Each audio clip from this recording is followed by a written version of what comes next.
വന്നാൽ മതി എന്നുള്ളൊരു വരുള്ളൂ എന്നുള്ള എപ്പോഴും പറയുമായിരുന്നു, ധൈര്യം തരുമായിരുന്നു. അങ്ങനെ ഒക്ടോബർ മാസം തീരണേക്ക് മുന്നേ 28-ാം തീയതി ആയപ്പോഴേക്കും അന്ന് ഉച്ചയ്ക്ക് എനിക്കൊരു മെയിൽ വന്നു, ഇന്ന് ഇൻ്റർവ്യൂ ഉണ്ട്, അറ്റൻഡ് ചെയ്യാൻ പറ്റുമെന്ന്. നമുക്ക് സാധാരണ പ്രീ ഷെഡ്യൂൾ ചെയ്ത് നമുക്ക് ഇൻ്റർവ്യൂസ് കിട്ടുന്നത്, അത് ഇന്നത്തേക്ക് തന്നെ ഇൻ്റർവ്യൂ അന്നത്തെ ദിവസം തന്നെ ഇൻ്റർവ്യൂ കിട്ടിയപ്പോൾ ഞാൻ ഒന്ന് പകച്ചു. പക്ഷെ കൈവിട്ട് കളയാൻ എനിക്ക് തോന്നിയുമില്ല.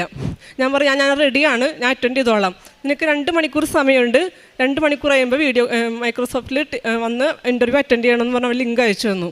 എനിക്ക് ആകെ 2 മണിക്കൂർ സമയം കൈ കിട്ടാവുന്ന രീതിയിലൊക്കെ ഞാൻ പ്രിപ്പയർ ചെയ്ത് മാതാവിനെ കയ്യിൽ കാശ് ദീപം മുറുകെ പിടിച്ച് ഇൻ്റർവ്യൂ അറ്റൻഡ് ചെയ്തു.